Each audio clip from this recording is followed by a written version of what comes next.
Alors aujourd'hui, je vous parle, comme je vous ai mis sur le titre de la miniature, du coupleur RJ45 Keystone. Et je vais vous montrer ça un peu plus tard. Un produit très intéressant. C'est une vidéo un petit peu différente. Là, je parle plutôt d'organisation d'armoire réseau. Et je vais vous montrer le produit que je vais aller chercher. J'ai oublié d'aller chercher. Je vais le prendre tout de suite.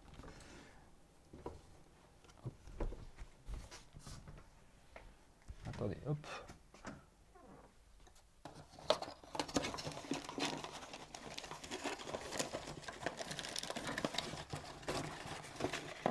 Il est là, hop, là.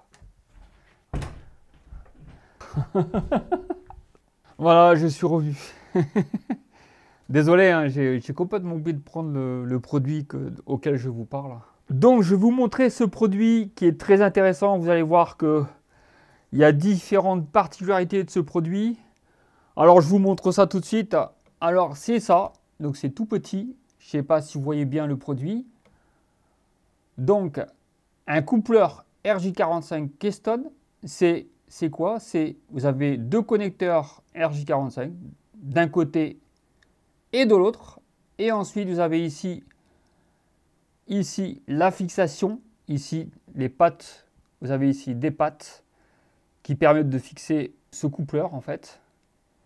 C'est un coupleur compatible 10 gigabits et compatible PoE, c'est-à-dire l'alimentation des appareils par du PoE, donc l'alimentation par le switch, par le câble Ethernet.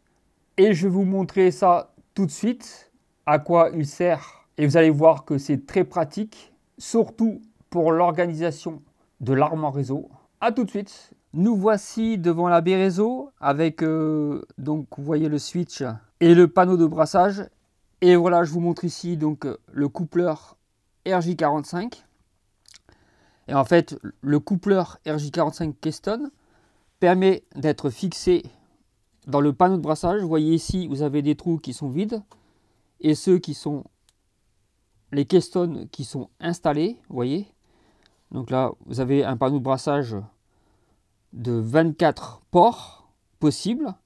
Vous pouvez ajouter le nombre de ports que vous voulez. Moi, actuellement, j'en ai mis 12 puisque j'en avais besoin que de 12. Vous voyez que l'organisation de la baie réseau est beaucoup plus structurée. Ça permet aussi, par exemple, d'avoir une baie réseau beaucoup plus aérée, donc un meilleur refroidissement, puisque les câbles, en fait, ils sont derrière le panneau de brassage. Il y a un support qui tient les câbles vers le haut, c'est-à-dire que les câbles ne tombent pas en bas. Ils ne se positionnent pas en bas, ils restent en haut. Vous voyez que les câbles, ils partent en fait du panneau de brassage vers le switch. Et les câbles qui arrivent sur le panneau de brassage, ils viennent de tout le matériel, les caméras, les switches, la borne Wi-Fi, etc. En fait, ce qui se passait avant, c'est que je devais, à chaque fois que je voulais modifier quelque chose, débrancher par exemple les connecteurs pour réaliser des tâches de maintenance ou quoi que ce soit. Je devais repérer les câbles pour les brancher exactement au même endroit, et donc à chaque fois je me perdais et je devais aller dans l'application de Unify pour savoir où était branché chaque câble. Et donc à chaque fois que je débranchais le switch, les câbles du switch, je devais à chaque fois faire cette procédure, donc aller voir est-ce que le câble 1 il est bien branché sur le port 1, etc., etc. Et là, du coup, maintenant, j'ai plus besoin de ça. Tout est branché donc sur le panneau de brassage, et donc je sais que le port 1, c'est le VLAN flux multimédia.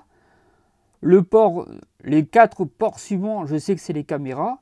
Et le 5e port, c'est une borne Wi-Fi ici qui est pour la domotique, c'est pour ma machine à laver. Et ensuite, je sais qu'ici, par exemple ici, si vous voyez, bah en fait ici j'ai ici ce port là qui est le port 16. Le port 16, je sais qu'il est branché ici dans dans le panneau de brassage ici au bout à droite. Et en fait celui-ci c'est le point d'accès Wi-Fi, donc le UC7 Lite. Et voilà, et à chaque fois c'était une galère, même pour par exemple le point d'accès Wi-Fi. Je devais à chaque fois chercher quel est le câble, c'est quoi, etc. Tandis que là, je sais, Là, c'est connecté, c'est sur le panneau de brassage. Je sais que il y a ce port-là qui est connecté là, et je sais que c'est automatiquement la borne Wi-Fi. Et ensuite, j'ai un autre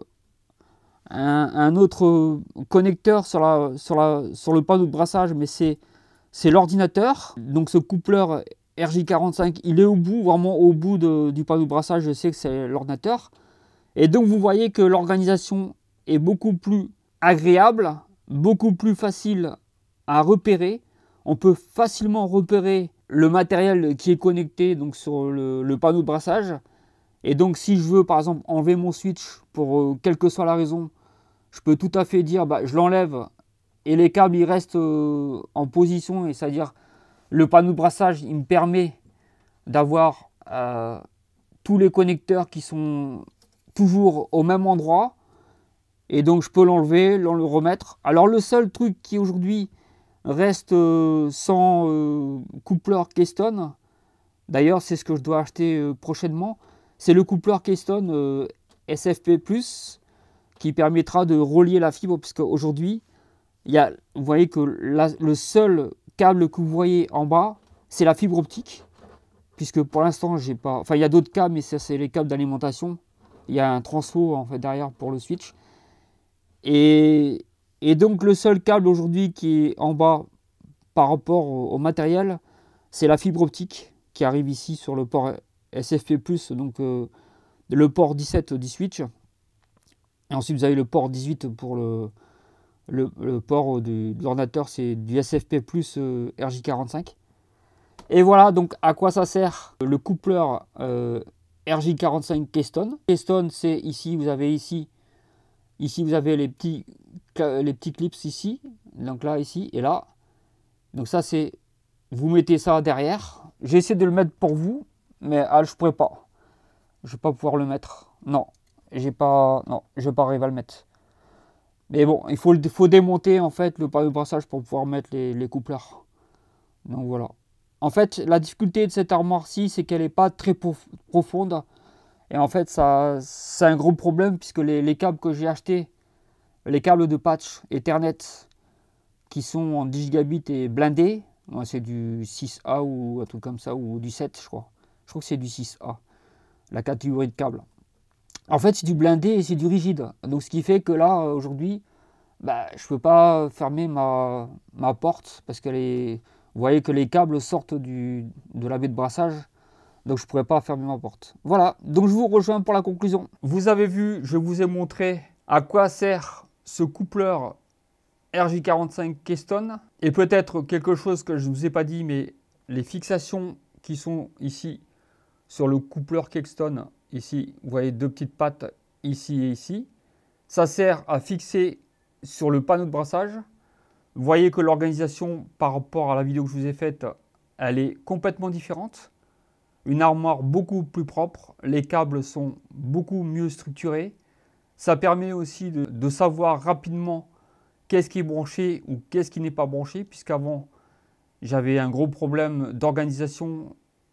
À chaque fois, je me perdais si, par exemple, imaginons que je dois débrancher le switch pour quelle que soit la raison. Je devais chercher à chaque fois les câbles, aller sur l'interface du switch pour savoir quel câble, où il est connecté.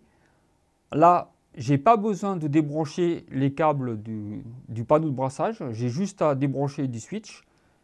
Et automatiquement, je retrouve les câbles réseau qui sont dans l'ordre, qui sont reliés. Et chaque prise correspond à un appareil, à une caméra, à l'ordinateur, tout ce que vous voulez comme matériel. La vidéo est terminée et j'espère qu'elle vous a plu. C'est une vidéo un petit peu différente. Là, je parle plutôt d'organisation d'armoire réseau, qu'il me semble très important. N'hésitez pas à me mettre un petit commentaire. Si vous avez aimé la vidéo, vous pouvez mettre un petit pouce bleu. Et je vous dis à très bientôt pour une autre vidéo. Ciao, ciao!